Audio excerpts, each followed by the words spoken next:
Good morning.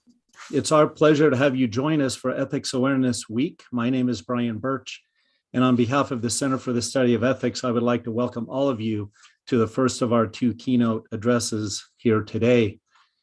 We would like to extend a special welcome to our students who are viewing this session from both classrooms across campus and also from remote locations across the state. Though we would love to have been with you in person, we're trying to do our part to keep everyone healthy and safe, and we wish you all well in that regard. With that said, I am honored here this morning to introduce our keynote speaker, Dr. Yuval Levin from the American Enterprise Institute, where he serves as the Director of Social, Cultural, and Constitutional Studies, and where he also holds the Beth and Ravenall Curry Chair in Public Policy. Dr. Levin, as some of you know, is the founding and current editor of National Affairs. He is also a senior editor of the New Atlantis and a contributing editor at National Review. At AEI, he is the at AEI, he and his team study the foundations of self-government, the future of constitutionalism, and the state of American social, political, and civic life.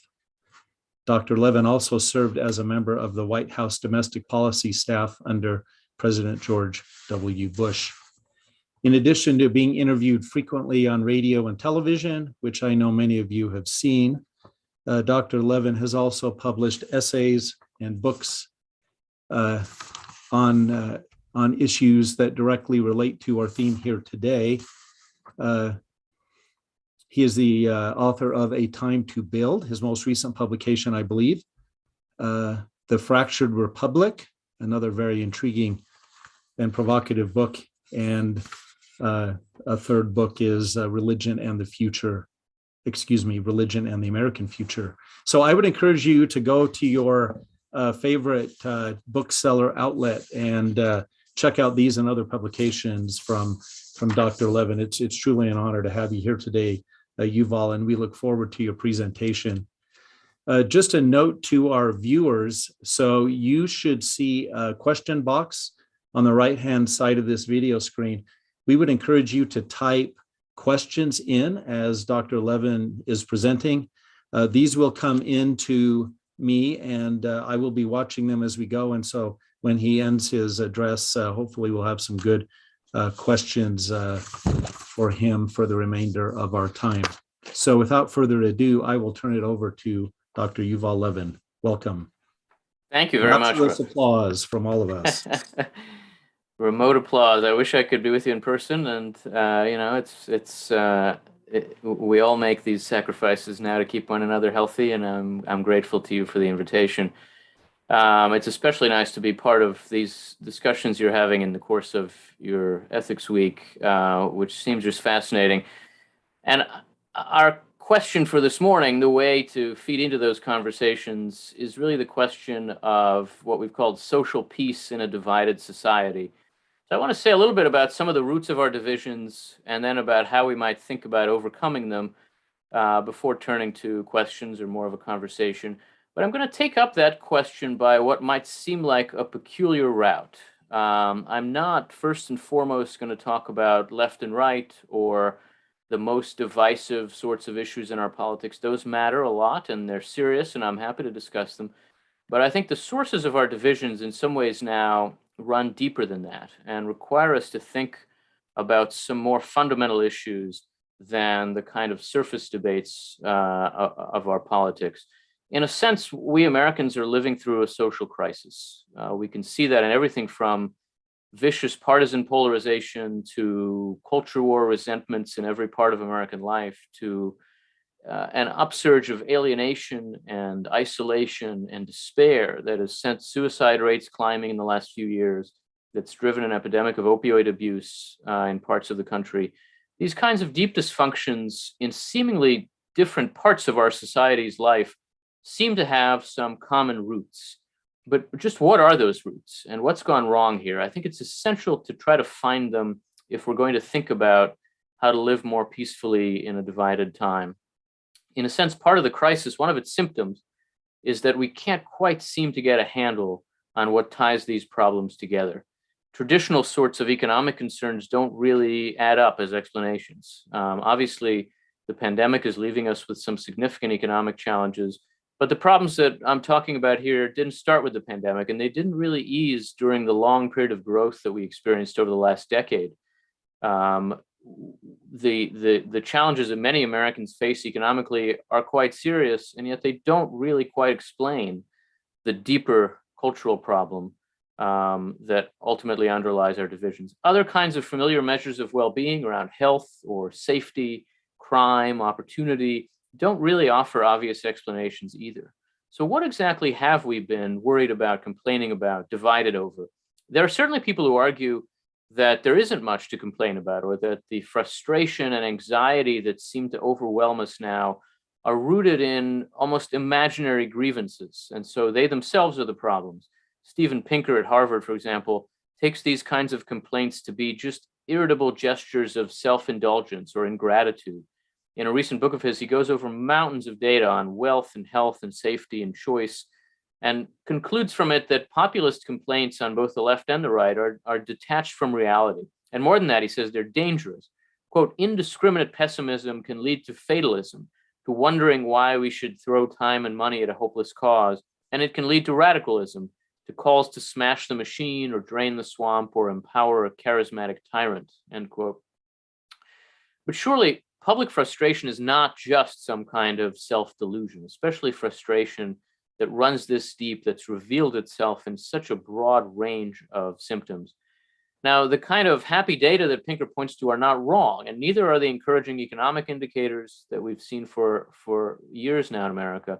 But if those don't explain the reigning sentiments of this period, then we have to ask ourselves what those kinds of indicators might be ignoring, what signs we might be missing as we look at our society. Our usual measures of wealth and health and personal freedom don't really explain the problem, because these familiar kinds of indicators, important as they are largely material and individual. They assess our well-being on our own, but none of us actually experiences well-being on our own. It's in the joints of society, at the places where individuals meet, at the places where we are more than individuals, that the trouble is really showing itself. One way to put that is that many of our struggles seem to be rooted in relational problems, right? Loneliness and isolation, mistrust, suspicion, alienation, polarization. These are the kinds of characteristic problems of this moment. They're failures of sociality, and so they can fall into a blind spot for our individualist culture. So how do we explain a kind of crisis of connectedness then? Some people argue that the trouble is philosophical, almost metaphysical, that liberalism has failed, they say, because it fails to offer us enough of a vocabulary of solidarity or an architecture for hanging together. Other people say that although traditional measures of growth and prosperity look okay, our problems are still economic in a deeper sense. They're socioeconomic. They say that contemporary capitalism creates levels of inequality that make it impossible for people to feel like they are equal parts of a larger whole, to believe in the legitimacy of our political or economic order. Other people say that external pressures like trade or immigration, or internal pressures like racism or identity politics, have left us unable to hang together as a society. I think there's some truth to all of these explanations. They're all getting at something important because they all treat the human person as embedded in a larger whole, whether that's metaphysical or moral or social or economic. And they see that what's wrong now has to do with the way in which we live out that embeddedness. But I think they still miss something crucial. When we think about our problems in these ways, we tend to imagine our society as like a big open space full of individuals who are having trouble connecting. And so we talk about breaking down walls, about building bridges, leveling playing fields, but there's a missing step between joining together and actually recovering belonging and trust and legitimacy. What we're missing, though we too rarely really put it this way, is not just connectedness, but a structure of social life, a way to give shape and purpose and concrete meaning and identity to the things that we do together. So if American life is a big open space, it's not just a space filled with individuals. It's a space filled with these structures of social life, a space filled with institutions. And if we're too often failing to foster belonging and legitimacy and trust, then more than just a failure of connection, we're facing a failure of institutions. Institutions do a lot more than connect us, and understanding our social challenges in terms of what institutions are and what they do could help us to see that challenge in a new light, could help us to think more deeply about what divides our society and how social peace could be possible given those divisions. So what really is an institution? It wouldn't surprise you, I'm sure, to learn that there are a lot of different academic definitions of the term. But for our purposes, let me suggest a general definition that draws together a lot of that academic work, but also looks to the problems that we face now in our society. By institutions, I mean the durable forms of our common life. They're the shapes, the structures of what we do together. Some institutions are organizations. They have something like a corporate form, a university like this, a hospital, a school, a business, a civic association. These are all institutions. They're technically, legally formalized. Some institutions are durable forms of a different kind. Maybe they're shaped by laws or norms indirectly, but they don't have that kind of corporate structure. The family is an institution. It's the first and foremost institution of every society. You could talk about the institution of marriage or a particular tradition or a profession as an institution. The rule of law is an institution. That they are durable is one important thing about them. An institution keeps its general shape over time, and so it shapes the realm of life in which it operates. It usually changes very gradually, incrementally. Flash mobs are not institutions.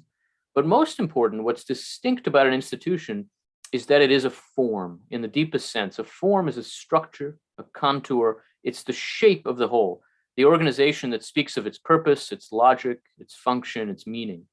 A social form, an institution, is not just a bunch of people. It's a bunch of people who are ordered together to achieve a purpose, to pursue a goal, advance an ideal. And that means that institutions are also by their nature formative. They structure our interactions with one another. And so as a result, they structure us. They shape our habits, our expectations. Ultimately, they shape our character. They shape our soul. They help to form us. And that formative role actually has a lot to do with how institutions relate to the social crisis that we're living through now. So let me quickly say a word about that. When we think about the role of institutions in American life now, we might tend to think first in terms of our loss of trust or confidence in them. That's a trend that you hear a lot about. Americans are losing trust in institutions. Measures of it are easy to find, and they do paint really a grim picture. Gallup, the polling firm, has kept track of what it calls Americans' confidence in institutions for about half a century now, since 1973. And the trend in those figures is really unmistakable. From big business to banks and the professions, the branches of the federal government, the media, the academy, it's found that confidence in our institutions has been plummeting fairly consistently for decades now. When you look at the beginnings of those numbers in the early 1970s, 80% of Americans said that they had a great deal or quite a lot of confidence, for example, in doctors and hospitals. Last year, that figure was 37%. 40 years ago, 65% of Americans said that they had a great deal or quite a lot of confidence in organized religion. Last year, that figure was 39%. 60% said they had a lot of confidence in public schools back then. That number is now at about a third. Even in 1975, just a year after Richard Nixon resigned in disgrace, 52% of Americans said they had a lot of confidence in the presidency. Last year, that number was 32%. So the basic trend is very straightforward and easy to see. Gallup even found that 42% of the public had confidence in Congress in 1973. Last year, that figure was 12%. And some days even that seems high, right? You have to wonder who those 12% of people really are. This pattern holds for almost all the institutions that Gallup asked about. The military is the only major exception, and I'll say a word about that in a bit. But the trend is unmistakable. The American public has gone from extraordinary levels of confidence in major institutions to really striking levels of mistrust. But what do we actually mean when we say that we don't trust institutions? The answer has a lot to do with what institutions are, what they do, and it takes us back to that question of how they form us. Every significant institution in our society carries out some important task. Maybe it educates children or enforces the law, serves the poor, or just provides a product or a good, meets some need we have. And it does that by establishing a structure and a process, again, a form for combining people's efforts toward accomplishing that task. And in the process, the institution also forms those people to carry out that work effectively, responsibly, reliably. It shapes the people within it to be trustworthy. And that's actually what we mean when we say we trust an institution. We trust it when it seems to have an ethic that makes the people within it more trustworthy. So we trust a political institution when it seems to take seriously some obligation to the public interest and forms people who do the same. We trust the military because it values courage and honor and duty in carrying out the defense of the nation, and it clearly shapes men and women who take those things very seriously. We trust a business because it promises quality and integrity, and it seems to reward its people if they provide those.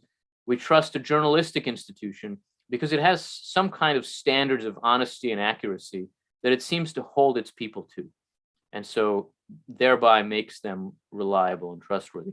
We lose faith in an institution when we no longer really believe that it plays that kind of ethical or formative role, shaping the people in it to be worthy of our trust. One way that could happen is just when institutions claim to enforce an ethic of responsibility, but just plainly fail to actually do it and end up instead shielding misbehavior.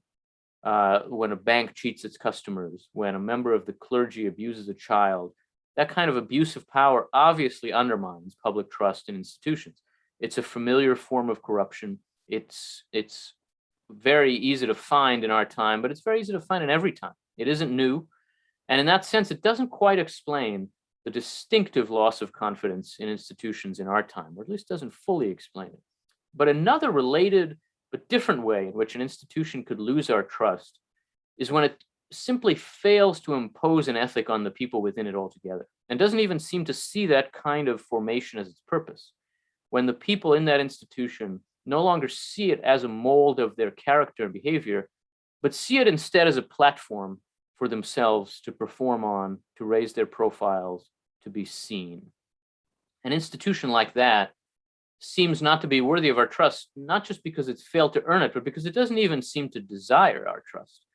And something like that is what has been happening to a lot of our major institutions in American life in the last few decades.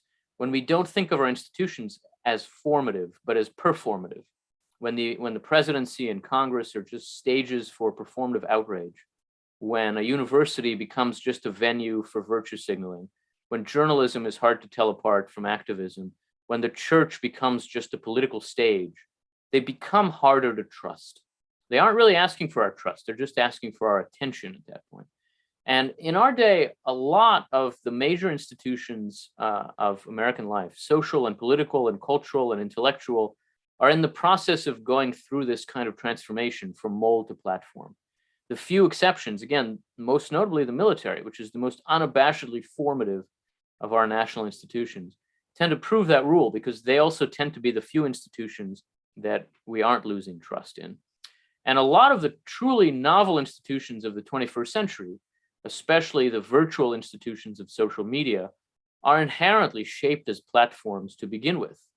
And it would be strange to trust a platform, and so we don't. That kind of change in attitude, that decline in the expectation that our institutions should be formative, is, I think, at the heart of our loss of faith in institutions, and in turn at the heart of our broader social crisis, because institutions understood as platforms rather than as molds of character and behavior, as stages to perform on, rather than as a way of forming and shaping people, are just less able to offer us objects of loyalty and sources of legitimacy and means of building trust. Examples of that kind of transformation from mold into platform are just everywhere around us now. And in a lot of cases, our institutions are being made into platforms, not just for any kind of performance, but for performative virtue and performative outrage in that vast polarized culture war.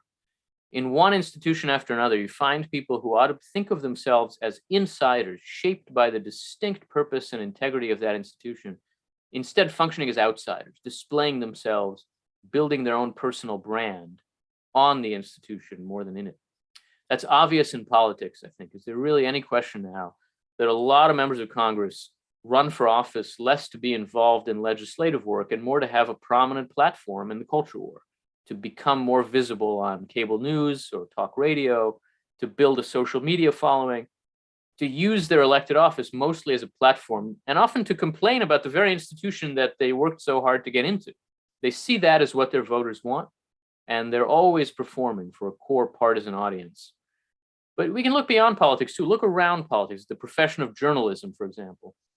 Its institutional strength, like many professions, is its insistence on a formative integrity, on a process, a set of rules, in this case of editing and verification, that helps us to ensure that what it provides is reliable. But today, a lot of elite journalists constantly step outside of those institutional constraints and address the public directly on social media, on cable news, building their own personal brands on a platform rather than participating in the work of an institution. You check in on Twitter right now, you'd find a lot of professional journalists basically deprofessionalizing themselves online. You can see that same pattern in parts of the academy today, where rather than forming, people are using the institution as a platform to show what party they're in. There's a version of that in parts of American religion, where institutions that are plainly intended to shape our souls are used instead as another stage for political expression. You can see that pattern throughout American life. That kind of distortion of institutionalism amounts, I think, in practical terms, to the great unasked question of our time. Given my role here, how should I behave? That's what somebody who takes an institution that they're involved with seriously would ask before making an important decision. And a lot of the trouble facing our institutions now could be described as a widespread failure to ask that simple question. Given my role here, how should I behave? As a president or a member of Congress, as a teacher, as a scientist, as a pastor or a worker or a parent or a neighbor, what should I do here? I would bet that the people that you most respect these days seem to ask that kind of question before they make important decisions. And that the people who drive you crazy, who you think are part of the problem, seem to fail to ask that kind of question when they obviously should. Rather than just, what do I want? What's my role here and what does it demand of me? That's one way to understand the transformation of our expectations of institutions, which has so much to do with the broader set of problems that we're dealing with.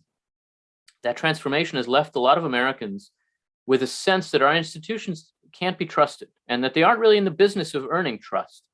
And that's left us short of sources of formation and belonging and legitimacy and social cohesion.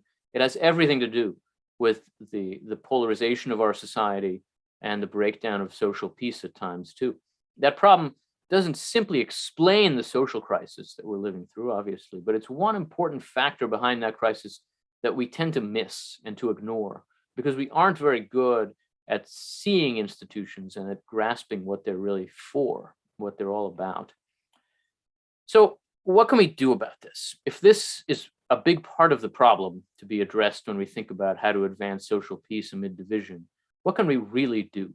Obviously, there's no simple answer to the question. There's no policy agenda that just gives us a to-do list. But I think dealing with this kind of problem requires to begin with a change of mindset. It is, in that sense, ethical. Witnessing failures of responsibility in so many of our institutions, we're tempted to a disposition to demolish and to uproot. We're tempted to conclude that only outsiders can save us. And that's why so much of the energy of our politics is spent tearing down these supposedly powerful establishments. But in fact, I think what we need are not more outsiders who pretend that they're just critics with no power to act. We need more insiders, institutionalists who will be earnest both in the efforts to build frameworks for acting, for common action, and in their acceptance of the responsibility, the duties that come with power. Those in our society who have the most power, our elites, our leaders, need especially to resist the urge to pretend that they're outsiders, as they so often do now. But everybody else does too. Instead, we have to all try to embrace the responsibilities that come with whatever positions we hold, and to ensure that the obligations and restraints we have protect and empower us. All of us have some role to play in some set of institutions, and we have to think about that role a little more consciously than we have been. We need to inhabit the institutions that we are each part of, to find ways to love them, to reform them where we can, to make them more lovely to other people. We need to understand ourselves as formed by these institutions a little more, and to ask in even little moments of decision that question, what should I do here given my role and my position? Questions like those seem like an awfully small kind of response to the enormous sorts of social problems that I started with. And of course, they're only a start, but they're how we can begin to work toward a change of mindset. And they can add up and make a difference over time. If more of our leaders asked them more often, our politics really would be improved. If professionals in many fields thought this way a little bit more, it would be a lot easier to trust their expertise and to accept their claims to authority. If the people who participate in all of the institutions that we're part of tried to think this way a little more, it would be a lot easier to feel like we belong to something that's really worthwhile. That sort of change of mindset is not a substitute for institutional reform, but I think it's an essential prerequisite for it. And we do need institutional reforms. I want to be clear that I don't think the problem to be solved is that people don't trust institutions. The problem to be solved is that our institutions are not trustworthy enough. And so in one arena after another of American life, we face now the challenge of drawing alienated people back into our institutions. We can point to all kinds of complicated theories about how to build the trust that you would need to do that. But the simplest way to start is for the people who inhabit our institutions, that is for all of us, to be more trustworthy. And we can each work at that, at least a little bit. We can give our institutional responsibilities some more of our time and effort. We can give them more of our identity and our self-consciousness, understand ourselves a little more as defined by the roles they give us, the obligations to other people that they give us. And we can work to reform them where they're failing, to help them work better, be more worthy of confidence. We can yearn not just for that kind of formless autonomy of the independent contractor, but for the rootedness and the responsibility of the member and the partner and the worker and the owner and the citizen. There's a word for attitudes like this. The word is devotion. What's required of each of us is devotion to the work we do together with other people in the service of common aspirations, and therefore devotion to the institutions that we compose and inhabit together. That kind of devotion sometimes calls for sacrifice, for commitment. It calls on each of us to pledge ourselves to some institution that we belong to unabashedly, not ironically, not at a distance, but really to jump in and take ownership. And that kind of devotion is not only necessary, it's actually very attractive just now. We want objects of devotion. We want something to commit to, but we often don't see that what we're looking for really is within our reach a lot of the time. It's easy, I think, in this moment in America to be a fashionable rebel. It's a lot harder to remind ourselves of our core commitments and why they're worthwhile. And that's the kind of case that institutionalism has to involve now and why it's so crucial. And that finally is also why a recommitment to the institutions in our lives can help us to overcome some of the intense divisions that turn us against each other now, that can help us recover some social peace. The divisions that we face are in some very important respects functions of the kind of alienation that institutional failure breeds. And they're in particular a product of the failure of some of our major institutions to function as arenas of engagement and contention, as ways of bringing us together, helping us confront people we might disagree with and deal with them as citizens, not just as abstractions. The familiar cliche that our society now consists of these two armed camps that are fighting each other to the death everywhere, I think isn't quite right.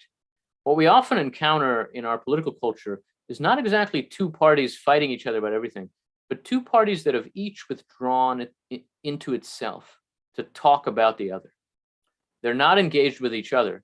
They're very disengaged from each other, but each is living out a story that's built around the obvious villainy and foolishness of the other. The last 2 or 3 decades have seen the breakdown of a lot of arenas in America where these two camps might have had to deal with each other as equals, to come together, to address problems they have in common, to bargain, to deal, to think about the challenges the country faces that exist beyond just their own conflict. But it's become harder, not easier, to face and find people you disagree with. Media outlets where you might have been exposed to different views on the same page or on the same show are now more likely to present you with people who are standing and speaking for only one view. And if it's your view, you're watching that show. And if it's not, you're watching a different one. And you increasingly find yourself in an echo chamber. Academic institutions that once might have been home to a battle of ideas over big questions are now more likely to be a home to just one approach to the world and to be very hostile to the other.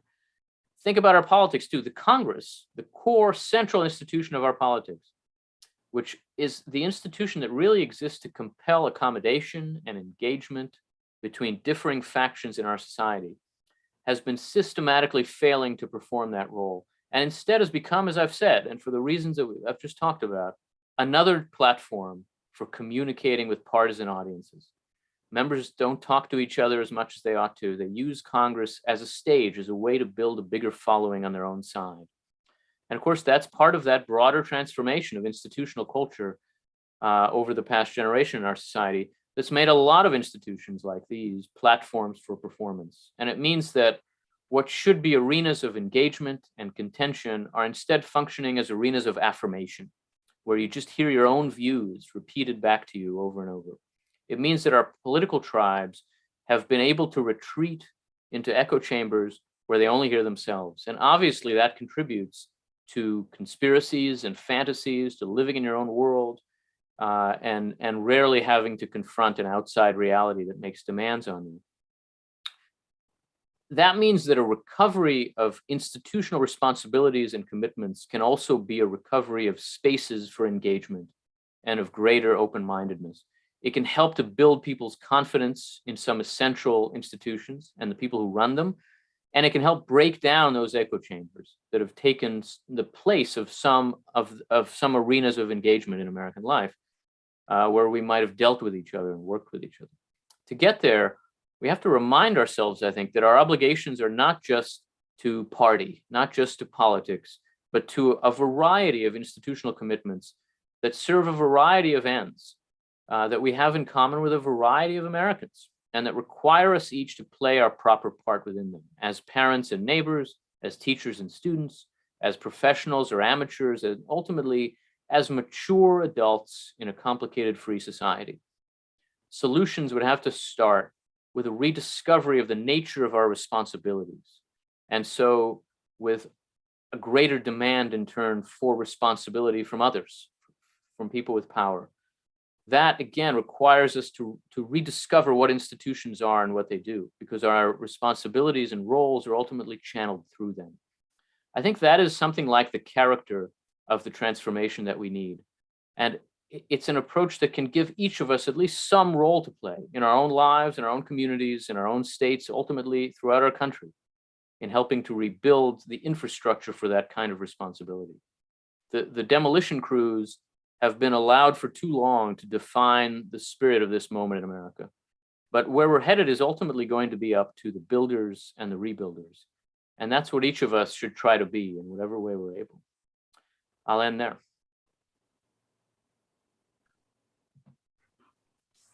Thank you very much. Terrifically relevant and in many ways provocative, and we hope our students see it that way. We've had a number of questions come in, but I wanted to pose one to you first regarding the application of your thesis to academia. You had mentioned it a couple of times, and I've been interested in what it is that a public university in particular is doing in terms of the formative role of our students. And there's a lot of debate around that in terms of what values we presuppose as an institution of higher learning, and what values we shouldn't presuppose in the interest of trying to foster debate and dialogue and diversity of ideas. So could you speak to that? Yeah, it's an enormously important and complicated question. I would say a few things. I think, first of all, that we ask a lot of our universities. We make a lot of demands on this institution that exists to do all kinds of ultimately complex and contradictory things. We want the university to provide people with the skills they need to succeed in American society now. We want the university to pursue knowledge, to advance science and technology, to help us understand our society better. We also want it to help us make our society better. social activism in the university is not a new invention. It has always been part of what the university is for. Universities in the West began as training grounds for priests and theologians, and in America too. The earliest universities were seminaries, Harvard and Yale to begin with. And so they've always had a part to play in shaping the larger society and in helping it achieve its ideals. I think what's key about an academic institution is that it do all of those different things through the means of teaching and learning in pursuit of the truth. And that doesn't rule out, social activism. It doesn't rule out, a very kind of utilitarian approach that says you need these skills to get a job. Those both fit. The key is that it be done through teaching and learning, that the university not become just another place to stand and yell, but that it be a place to pursue the truth together through teaching and learning. And I think that as a set of criteria for thinking through what belongs on campus and what doesn't, that's a very broad set, right? There are a lot of things you could do that way, but there are also things that are ruled out by that understanding of the purpose of the university. It can't be a place for indoctrination, for one side or the other. That's not what it's about. That's not the pursuit of truth through teaching and learning. And it ultimately needs to be a place for broadening people's perspective. And when it comes to social and political and cultural questions, a place for helping people be exposed to different ways of thinking about crucial questions and pursue the truth and gain the means to pursue the truth. I think that seeing it that way can help us through some of the kinds of thickets that you're describing here. Not all. Ultimately, some of these are just questions to be addressed through the decision-making institutions of our society. A public university is answerable to the public, to its state legislators or governor, at the very least to its community of faculty and students and families. And that what should be on the agenda on campus should be controversial ought not surprise us. It's going to be controversial because it matters. It's important. But I think that in thinking through those controversies and arguing and fighting through them, keeping in mind the absolute necessity that the means of academic life be teaching and learning, and that the ends be the pursuit of the truth, is enormously important. Thank you for that. You had mentioned virtue signaling at universities. That's a term that some of our students and viewers might not be familiar with. So could you just share what you mean by that? I would say broadly speaking, what that means is a mode of expression that's just there to show that you are on a particular side of the question. That rather than doing your job, whatever that job may be, you're signaling, I'm on your team. We're on the same team here. It happens all the time on all sides. There are a lot of ways that some of what happens now in American religion is a kind of virtue signaling on the right. It's just a way of saying, yeah, we're on the same team here. And so, rather than talk about how to save people's souls, you end up talking about politics, essentially, by other means. I think that happens on the left in many universities now. It happens, there are a lot of corporations who, rather than provide us with the service or the good that they're in business to provide, want to send a signal that says, we're on the same team here, so you should be with us because we agree about this or that. At one level, this is just part of living in a free society. I mean, we have free speech and open communication, and we send these kinds of signals of affinity to each other. But when those come to overwhelm the fundamental work of our institution, when it's what we're doing everywhere, when it's all we're doing, I think it makes it very difficult for the kinds of institutions that ought to be home to people of different views to really do their work. So I think when it goes too far, when it's all the church is doing is right-wing politics, when it's all the university is doing is left-wing politics, then obviously those institutions have become deformed in ways that we really need to think about. Thank you. There are a couple of questions here that have to do with media. So maybe one broad question would be, to what extent can we see media as an institution in connection with the idea of, is what values if media is an institution, what values do they Yeah. perpetuate and inculcate? That seems to be something that's on a lot of people's minds in terms of the fragmentation and compartmentalization of information these days. Yeah, it's certainly true. I mean, I think there is a way to think about journalism as a profession in institutional terms. That is, oftentimes what a profession actually offers you is trusted knowledge.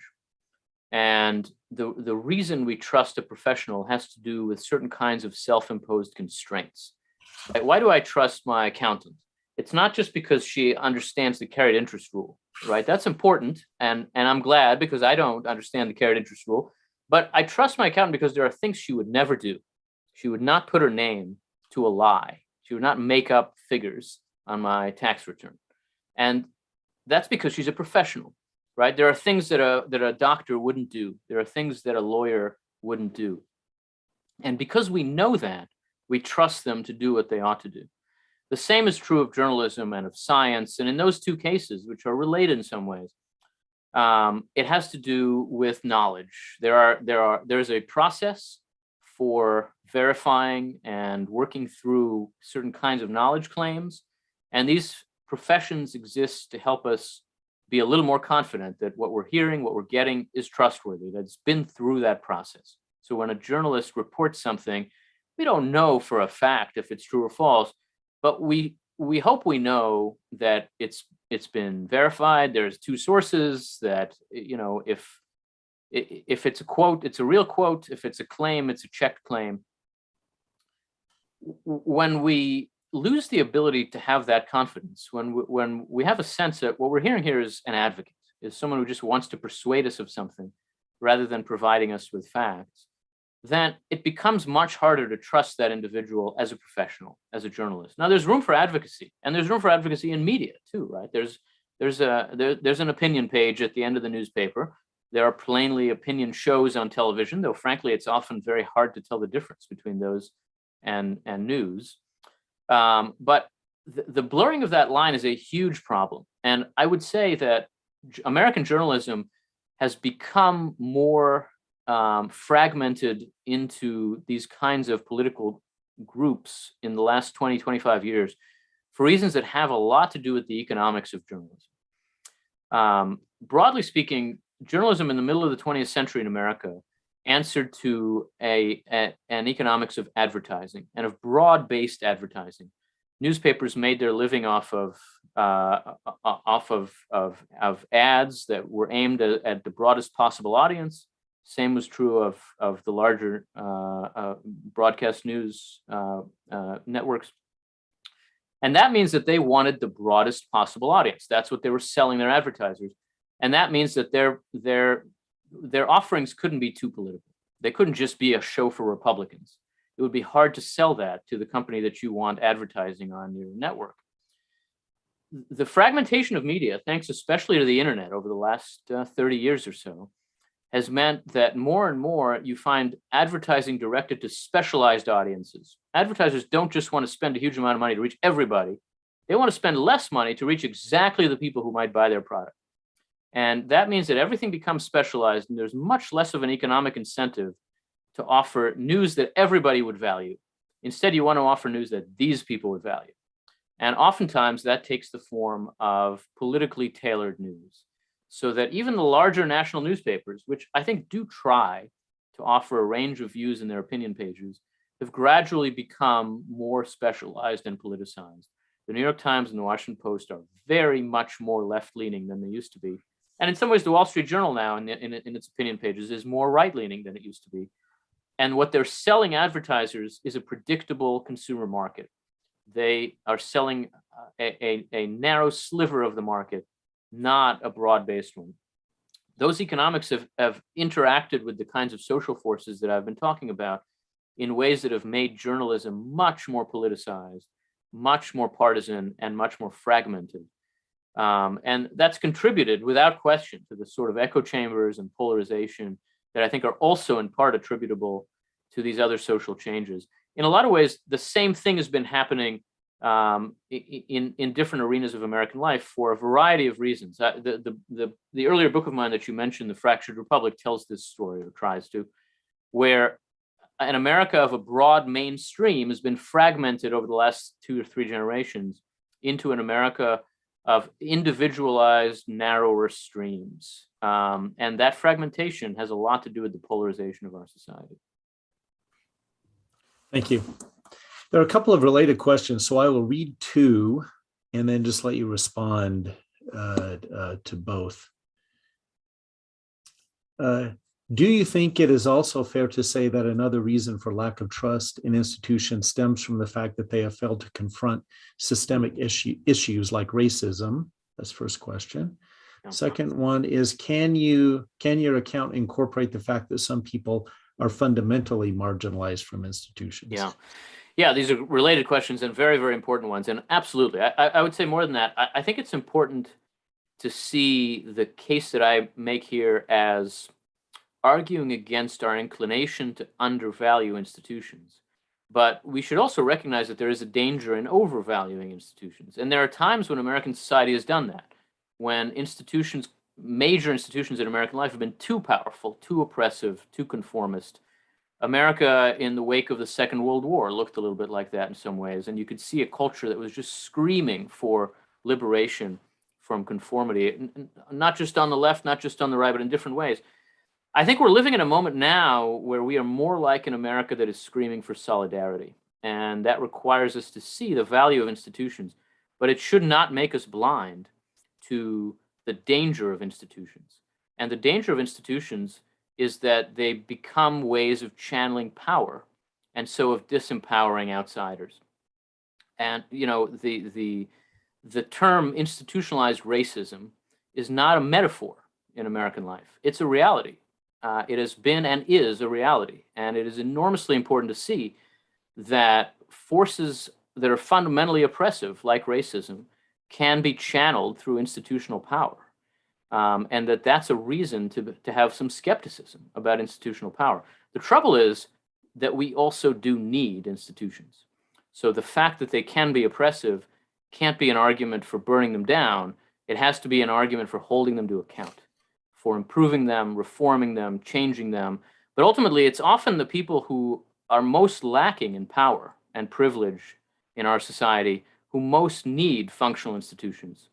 People who have a lot of power or a lot of money are going to be fine in a society with fraying institutions. It's people who need help to speak up and to make demands on our society and to make sure that they are heard and that they have an equal place, who need our institutions to be functional. And that means we have to find a balance between the tendency of these institutions to be oppressive on the one hand and the fact that without them, we could not possibly have a free or just society on the other. I think this is a moment when we need especially to be reminded of that second part, that we need institutions, that they perform a vital service. But that can't mean forgetting that first part, that there is a danger here and that there is a need for balance. Thank you. I'm seeing other questions come in, but sadly, we're out of time. Dr. Levin, I want to thank you on behalf of everyone here at Utah Valley University, our center. We're anxious to have you back on campus, whether in virtual form or physical form, and we look forward to further conversation with you, hopefully. Well, thanks a lot. I appreciate that. To our viewers, we invite you to stay tuned for our second keynote address with Brittany Nystrom at 1:00 on the relationship between civil liberties and civic virtues. So until then, enjoy lunch. Thank you.